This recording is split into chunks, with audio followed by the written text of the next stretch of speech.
Hey guys, this is Blake with the Three Hand Hunter channel, and I hope you guys are having a great day. And I want to show you a pretty special watch. And you might be thinking, wow, this is a big, unique watch. And that's what I thought when I first saw it. It is unique. It's a little on the bigger side, but it actually wears really well because of its short lug-to-lug distance. This is the Esoteric Bathyal Verde. Now, let me talk a little bit about the watch and the brand itself. I want to tell you a little bit about the history of this watch and kind of what I've found in recent months. Now, I want to mention this is not my watch. I want to give a special thanks to my buddy Bob. He is one of my friends and local watch enthusiast. And I know I mentioned this in a previous video about the Helson porthole. Bob, this is also his watch. He's loaned me these couple watches to take a look at, and so I could show you guys. It's cool. But I want to talk a little bit about having people around you that are watch people. I'm a watch enthusiast. Obviously, I've got a lot of watches. I go through a lot of watches, and I don't have very many friends that are watch enthusiasts. Just that I know, people that I know. Matter of fact, not very many people even recognize what kind of watch I'm wearing, and very rarely will I have somebody even say nice watch. So, and I'm sure you guys can, at least a lot of you can probably feel the same, you know, and I live in a pretty big metropolitan area, and most people just they're not really enthusiasts, not like myself and not like you guys. So it's nice to have some friends that are local, and I have my friends Bob, who's loaned me these watches, and everybody give a shout out to Bob, and then Andrew. These two guys I meet with locally. We have some coffee, we talk watches, and it's nice. It's really nice having that type of community. And the reason why I mention all this is because this watch was created by there's the original owner and founder of Ocean Crawler. And he partnered up with another guy, and I believe, and somebody can correct me if I'm wrong, because this is just stuff that I've heard and I've seen and I've read.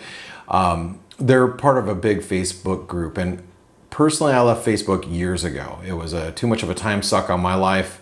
I reconnected with some old military people from 25 years ago, and then after that, I just kind of left Facebook, and you know, that was my experience. But I know there's a lot of great groups, and so I miss a lot of, you know, new releases, or some comments about watch groups and certain things. And so anyway, I just wanted to mention that that's how this watch apparently came to be. And I know a lot of you are going to be well more versed on the history of this company. But I want to talk a little bit about the name Esoteric, which is esoteric.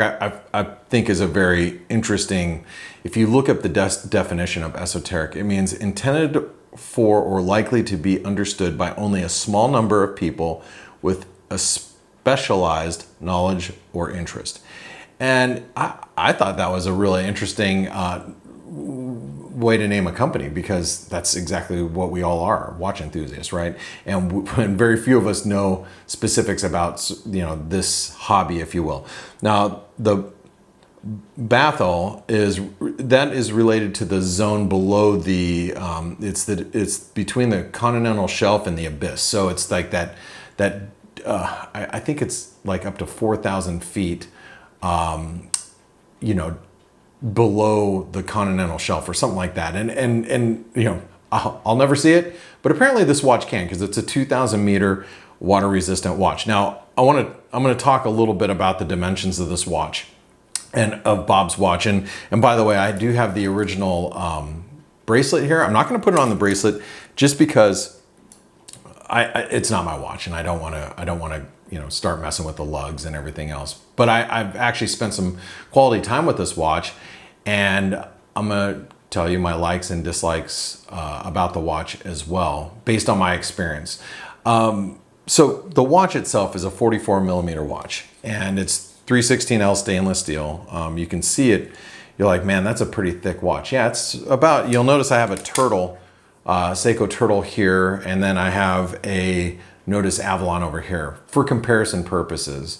The watch itself is 14 millimeters thick, and that's pretty, it's not, it's thick, but it's not like super thick. I've seen thicker watches. The lug to lug is 48 millimeters, so it wears pretty stubby on the wrist. It sits really well on the wrist. And notice I don't have a watch on my wrist because I'm going to throw this one on my wrist and show you what it looks like in comparison to some other watches as well. And the lug width, lug to lug, is 22 millimeters. All right, so, and it is a hefty watch. Now, what's running the watch is the Miyota 9015, and the website says it is regulated. And from my experience with this watch, it's running, just off a couple seconds a day. So it's running really well. A nice, beautiful sapphire crystal. It's kind of like, I wouldn't say it's a top hat crystal. It just sits above the bezel. Now listen to the bezel. Okay, the bezel is pretty awesome, right? It's 120 click. No backplay whatsoever, like zero. Okay, zero backplay. And I mean, well, maybe just a hair, but it's this, if you like playing with your bezels, come on, I know you do. Yeah, if you're a dive watch enthusiast, you definitely do. Then you'll enjoy playing with this one. And Bob, just to give you some just an idea of what Bob does. Bob loves dive watches. He's been a diver. And I think he started diving in the 80s or somewhere in that time frame, and he's always had a lot of divers. He has a great diver collection, and it's been really nice to see his collection over the years. Over the last year and a half that I've known Bob, I originally met him by selling him a very rare Vostok, which I'll have to get on this channel once again. It's the Watch You Seek special one that I've actually had that twice, and I sold Bob one of them. Anyway, that's neither here nor there. Let's talk about the Bathyal here. Now this is the Verde version, so you'll notice by the dial. The dial's green, and so there's a lot of different color iterations, and I believe there's a few. If you look on the website, this is summer of 2021. There's a few new colorways coming. I think there was an orange, a black, a white, which are pretty cool. I love the sandwich dial. I'm a big fan of sandwich dials ever since Panerai, the Luminor, back in the early 2000s when that one really made a splash out in the public. Ever since then, I've loved sandwich dials, and I've owned several, and this is it's beautiful. I love just the dimensions in the dial. What's really cool about this watch is it's in a lot of these micro brands, it's a watch enthusiast owned brand. Now I want to say, when I first saw this watch, I'm like, wow, what a really unique design. And I'm sure some of you seen this, or you're looking at it right now going, wow, this is a really unique watch. I've never seen anything like it. And when Bob first got this watch, we talked a lot about it, but then I'm like, I've seen that somewhere. And so, over the course of the next few weeks, I was looking around and I found this old Bulova. So if you take a look at the Bulova brand and the old 1970s snorkel watches and the 774 reference, you'll notice, boom, there is the case. It's the same case. Now, obviously the dial's different. Everything's different from, aside from the case. For the most part, I thought it was an original design, but it's really not. And that, for me, that was a little bit of a letdown with the brand, because I like seeing unique designs. And I didn't hear anybody else reference this, reference number. And I kind of found it out myself. So usually when I watch reviewers and I've seen reviews on this watch, they usually say, well, this is a homage to this case, this watch, this brand, and I get it, and I'm like, okay, that's cool. I've really liked that. But for me to find out myself, I was kind of, it's kind of like, oh, well, this isn't a unique design. This is an original design. All right. Doesn't make it not a great watch, because it is a really, really cool, well-constructed watch. And I want to talk a little bit about, I talked about the bezel.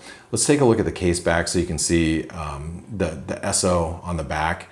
And it, it's very well made, and it fits really well too. You'll notice the reason why it fits so well is because these cuts, underneath the case, those little cuts allow for it to the wearability on your wrist. It makes it quite comfortable. It's very similar to, and let me pull up the Turtle, very similar in the cuts underneath, or you might hear them called reliefs down below, and that's nice when you have a 44 millimeter case to have that type of cut that allows for that comfortability when you're wearing it on your wrist. Now the difference between like these two cases, obviously the Seiko puts a 4 o'clock crown, and so does the Notice. And let me pull up the Notice. This is the Avalon. Okay, different watches, but similar case dimensions. But notice, the relief or the cuts that you have underneath here as well for comfortability. But then you stick a 4 o'clock crown, and it makes it really comfortable. This has obviously the 3 o'clock more traditional crown. So it can, dig in your wrist a little bit, but you'll notice how the crown's so far inset. And by the way, this crown, I would say it's an onion crown. This is the grippiest crown I've ever felt. And it's a Miyota 9000 series. So the watch is, the crown action is really positive. Here you can feel it pop out. There it pops out. Very nice crown action. I'm going to put it back in though really quick. It's, hacks and hand winds. Like I said, this is the 9015, so it's got the date. The 9039 is a no date version, and I believe that's what this Notice is. Same movement, no date, date. Okay. Now, as I pointed out, this is a 2,000 meter water resistant watch. But you know what it's missing? I mean, look, I'm not a diver. I'm the most diving I've ever done is in my 20s when I lived in Southern California. I surfed, and riptides pulling me under. That's about the diving I've done. Snorkeling in Hawaii or snorkeling in Guam. That's it. I'm not a diver. I know some people that are like divers that are like, man, I wish I was in Guam to see some of the shipwrecks, and diver's paradise, right? But I'm not a diver. So you guys can jump in the comments and correct me if I say something incorrect. As I tell you guys on this channel, I'm an enthusiast. I'm not a watch expert, and I don't know everything. So, your comments do help other people that are watching this review. Now, as a diver, I would think if your watch does go 2,000 meters below the surface of the sea, you're going to need a helium escape valve somewhere, I would think, and I don't see one here. So that's something that I wouldn't say it's a con for the watch. I know a lot of people are like, I'll never use it anyway. Why do I even need it? But if it's going to be built for a certain purpose, why not have a helium escape valve, right? If it's built for, the Bathyal, right? I mean, that's just me thinking out loud, but it doesn't change my opinion of the watch because the watch itself is built great.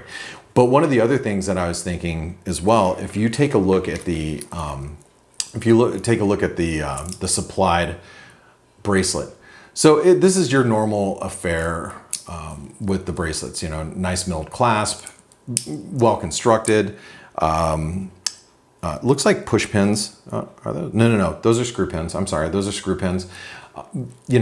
It fits really well. Bob usually wears it on the bracelet, so or he has, and I know it fits. The end links look like they fit really well. Nice solid end links, but it's missing there's no diver's extension. So if I was an actual saturation diver, I you know, would be a little bummed out by this. But, you know, from what I understand, the brand, this is more a more inexpensive or a more attainable ocean crawler watch, basically, because the founder is the founder of Ocean Crawler, right? And so from what I hear, they wanted to make a watch that was more attainable for other people. So that makes a lot of sense to me. So maybe the Ocean Crawler, which, by the way, I've never handled one, and they look like great watches. But if you're making a more attainable one, then you're gonna, you know, cut some corners in different places. So that would be my assumption. But like I said, it doesn't take away from the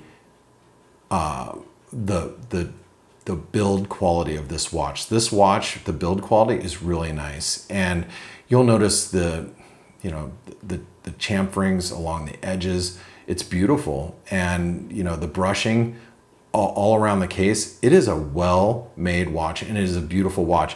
If this is your style, and this is the type of watch that you're looking for, it wears well because, like I said, those reliefs or those cuts underneath the case make it very wearable on the wrist. And I'm just going to put it on my wrist really quick so you guys can see it. And you know, I'm going to show you right here. I'm going to show you some of the lume shots. The lume's really nice. I've seen other reviews with probably different applied lume than what you see here. This is like that vintage lume. What I've noticed wearing it at night and using you know, the infrared lights to really blast the glow for the lume, it doesn't last that long, but that's pretty typical of the vintage style lume. But I think it goes really well with the green dial. And by the way, that is a you know, the attention to detail here is awesome. Look at the date wheel. It is color matched. I love, that's probably one of those details that are often overlooked, that when I see it and I have watches that have a color matched date wheel, I'm just like, boom, that's awesome. So you can see the watch on my 7¼ inch wrist. It actually fits really well. It is very top heavy. So I'm assuming if you wear your bracelet on it, and notice the bracelet is a 22 millimeter, and I think it only tapers down to 20. Let me make sure I'm correct on that. No, it's a 22 to 22. It doesn't even taper. And probably one of the reasons why it doesn't taper, this bracelet, is because this watch, the head is very heavy. So if you're just a 20 to 20, it's going to be very well supported on the wrist. If you taper such a heavy head, what happens is it still will flip-flop around quite a bit. So this watch, you know, if you wear it on a rubber strap, you can see it wobble around on my wrist. It is going to be a little heavier. And if you match it up against, like I said, like a turtle, here, let me pull this off really quick. Excuse my, you match it up against a turtle. I'm not going to weigh it because I don't have you know, I don't have a scale right in front of me, but this head feels heavier than the just a regular SRP, you know, turtle variant. That's what this is, which I will do a review on this turtle. You've probably seen it in a couple of my videos. It's a great watch, and you feel these and they feel similar, but this one does feel a little bit heavier, top heavy, and that's probably has more to do with the stainless steel. There we go, stainless steel bezel, and you know, the really thick sapphire crystal, bigger crown. But like I said, it wears really well. And if you guys like a chunky watch for your wrist, man, this one's, like I said, it's pretty well constructed. You know, I'm gonna match it up against here. This is the I almost called it a Toyota Avalon. Some of you guys might laugh. I almost said that, but no, the Notice Avalon. This is a much thinner watch. This is you know, a sub 13 millimeter case, and this is a 14 millimeter case. So this one wears very snug to the wrist. This one, like I said, it's a little bit more top heavy. But I have to say, the case construction is pretty out of this world. So I'm gonna leave it at that. Let me say this, if you've made it this far, Thank you very much. You know, and if you like to see videos of watches that are a little bit different, they're not the ones that you're going to see all these, you know, YouTubers reviewing. Subscribe to the channel and like the video if you enjoy the content here. And you know, my name is Blake. I'm a bit of a watchaholic. I am. And if you've made it this far, I think you're probably a watchaholic too. So thanks again for tuning in. I appreciate you guys liking and subscribing the video so I can continue to show not only my watches, but obviously, you know, good friends of mine and their watches too, when I can, you know, show them to you. So my name's Blake. I'll see you in the next video.